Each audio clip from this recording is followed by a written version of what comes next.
Coffee, country, and Cody.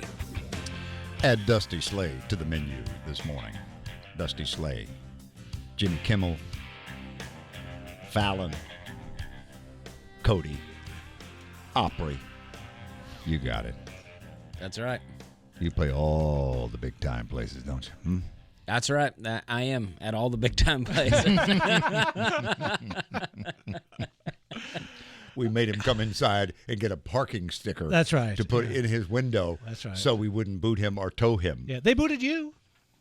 That's right. Yeah. Yeah, I was afraid the next thing they were going to, I think they were going to mace me or something. Right, yeah. You know? Yeah, towing people don't play around. I mean, when they they're like, your job is to come tow this spot. They're ready. They can't wait to tow a car. Yeah. And there's nothing like seeing the best part of a town when you have to go get your car out of like the towing lot. Oh yeah, it's they're like, so polite. They're always so polite at the towing lot. And they also have the meanest dogs. You ever notice that? Oh yeah. Because it usually doubles as a junkyard. Yes. Usually they have Yeah. surplus auto parts. Right. Yes. Yeah. And there's some beware of dog behind this big chain fence. I came out of a laundromat one time with all my clothes in my hands to watch my car get towed away. No way. Yeah. I was in there taking my time, folding clothes. I felt good. It was a nice day. And then I come out, and there goes my car. You have to call a cab with your laundry to go get your car. That's a bad day. Yeah. So Alabama is home originally? Yes, I grew up in Alabama, and then I lived in Charleston, South Carolina for about 10 years, and now Nashville, about 7. You are a new father. I am, yeah. I got a 5-month-old baby, and we were talking about stuff kids survived. I mean, I know the doctor told us, like, never put your baby on its stomach, right? And my mom was like, oh, I did that all the time. And my mom she left me in a car when I was 21 months old, and a running car, and I drove it into a pond at 21 months old. Totaled it. Ruined that car. But survived. I survived, to tell the story. They said I wasn't even crying. I crashed through 2 fences and right into a pond. I was happy, having a good time. Having a good time. Yeah. That was the beginning of having a good time for you, I guess. Wasn't it? 21 months old. Yeah. And you've been having a good time ever since. Yeah. I got shot with a BB gun when I was 5. Did a night in the hospital, but it was all good. Where was the wound? Right in my chest. It went right through my lung, and it's still in my back to this day. Wow. Self-inflicted, or no. did you have it coming? No. It's hard. That'd be hard to do. That's a pretty intense story if I had shot myself at 5 with a BB gun. But no, my cousin shot me. We were playing. I was He-Man, and he was G.I. Joe. And, I was transforming. He-Man would transform from Adam into He-Man. Mm-hmm. And then, mid-transition, he shot me. Had I transformed into He-Man, obviously it would have bounced right off. But that's not. Do you go off at the metal detector at the airport? No, and I got an MRI once, and I told him, if you pull this BB out of there, I want it. It's been with me most of my life. I want the BB. Oh, that's fun. Do you find now you reach a certain amount of notoriety that people quote you back to you? Like they'll see you and the first thing they'll do is having a good time. Or something like that? Well, I get that sometimes at the airport. People just go, we're having a good time.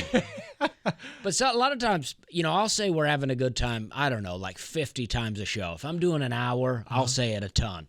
Especially if I'm not really having that much fun, I'll say it a bunch. That's really where it came from. Doing a lot of bad shows where you're clearly not having a good time, I go, we're having a good time.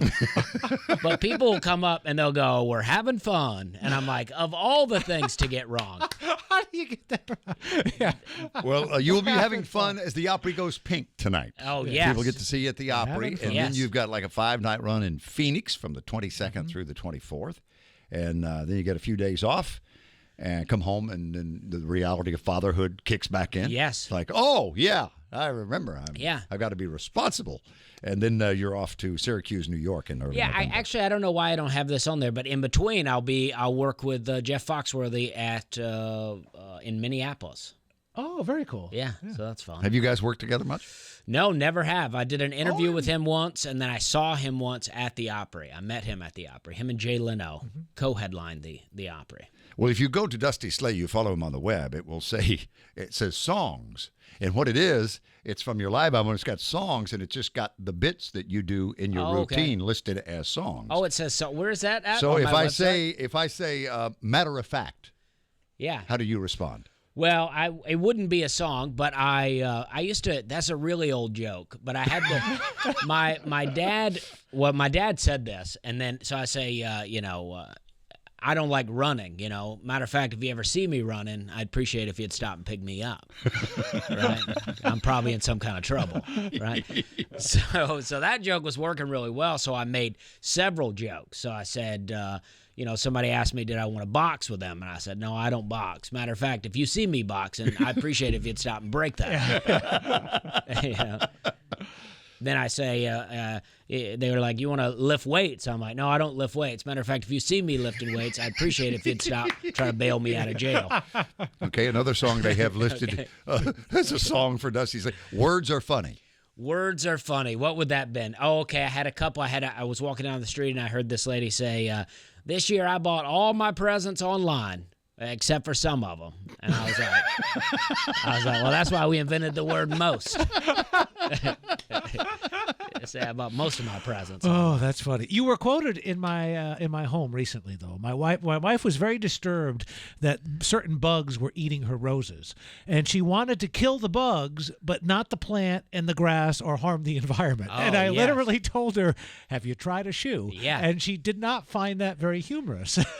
Well, that's one of the weirdest jokes because sometimes, I almost quit doing that joke. I love that joke. And then I did it at the Opry, and it got an applause break. Right. So I'm like, all right, I'll keep it. Yeah. I'll keep it. But it's like, I sold pesticides for years, and people would do that kind of stuff all the time. Mm-hmm. They would go, I'm looking for something to kill the insects but not harm the environment, as if the insects are not part of the environment.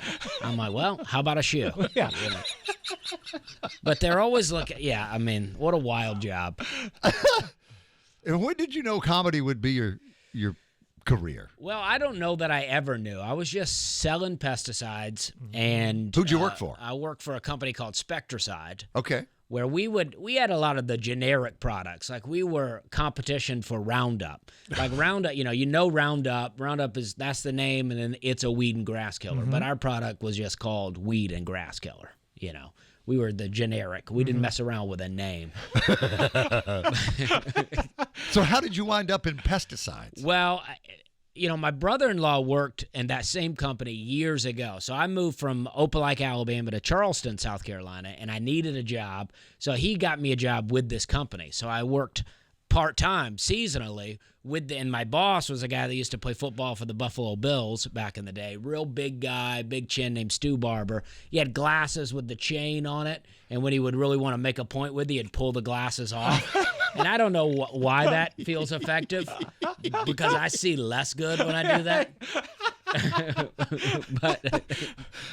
but that's he would drop them down to his chest and just let them dangle. Yeah. And he was great, though. He ended up being like a real mentor for me, but he smoked cigarettes real hard. You could hear him leave his lips. Yeah, he snapped it off. Yeah. Oh. Real hard. He would smoke a whole pack during a break. and then he retired. I worked for him for like 4 years, and then he retired, and I got his job. So, it was great. And how long did you do it? I did it for about 9 years altogether. Wow. And for me at the time, it was a great job.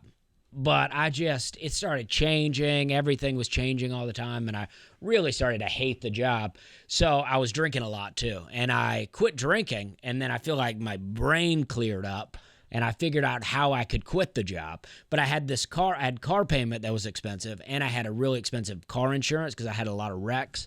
I kept wrecking all the time, and my insurance was unbelievable. Unaffordable. Yes. So I couldn't quit the job and keep the car, and I needed the car for the job. So I figured if I sell the car, I can quit the job.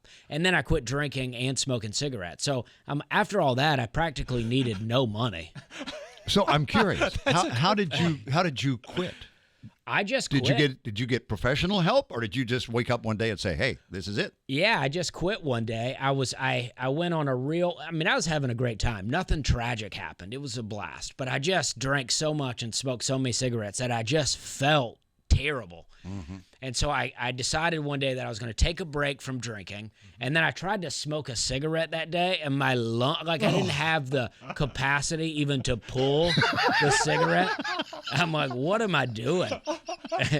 I was like, and so I dipped for about 3 days, and then I could still do that. Yeah, right? Did that end with violent vomiting? No, I would alternate. Okay. I like to say that I would smoke till my lungs hurt, and then I would dip while my lungs were healing, and then I would smoke while my lip was healing. And I used to get lectured by people at the gas station. I'd go try to buy dip, and they're like, that stuff's going to rot your lip out. And I'm like, all right, well, let me get the cigarettes. I don't know what to tell you. But so I just decided one day that I was going to take a break, and then I started feeling so good that I was like, oh, maybe I'll just not do that again. Mm-hmm. So did you exercise? Did you start running or doing anything? Well, in about 2 weeks, I figured out, all right, I'd been without drinking, so I figured out how I could sell the car, quit the job, and I bought a bike, and I started biking everywhere, and I lost like 40 pounds in 2 months, and I felt the best I ever felt. And I just started, I would bike 7 miles to a gym. Now, Charleston's very flat. It's impossible to bike in Tennessee. But in Charleston, I would bike 7 miles to the gym and then work out and then bike home. And it just changed my life. And I was like, and I haven't drank in like almost 10 years now. How about that? Yeah, and it's amazing. Good for you. And I had a great time. When I feel like I tell people that, I think that they think that I'm like, it was all tragic. And I love drinking. I mean, I would like to do it again, but I know that I can't. Well, don't do what Larry Gatlin does at Opry Country Classes, because he will go into the crowd, eat someone's popcorn, sit down, and on occasion will take a sip of what he thinks is a soda. And one time he took a sip of something and goes, oh, haven't had that in 20 years. Okay. Put it back down. Well, I only eat other people's food when I'm drinking. There you go. And before you go, I got to tell you, I'm a big fan of the podcast. We're having a good time podcast, and I love it. I love the stories. I love the flashbacks to you growing up. It's like you're in the car with me as I'm driving to work. But I truly love when you do your Bible stuff too, and I love when you show your faith. It's really good stuff. Well, I appreciate that. Yeah, and I need to be more consistent with my podcast. I was going to point that out too, but no. But I do have a 5-month-old baby, and that's I can use that as an excuse, I guess. Well, that's the Gallagher bit, Oh, we'd love to, but we have a baby. And he throws out the ball and chain. Okay. Remember that bit from Gallagher? I don't know that, but that's funny. That's funny. We're having a baby. It is true, though. It is. It was beautiful. I mean, perfectly timed. Yeah. You see, people invite you over, want you to go out, meet them for dinner, and you go, oh, we'd love to. Oh, and then here comes this ball. Oh, yeah. We have a baby. Oh, that's great. Well, Dusty Slay, never enough time. Great to see you this morning. And we will see you tonight on the stage, taking the spotlight and standing in the historic circle at the Grand Ole Opry House for the Opry Goes Pink. Dusty Slay.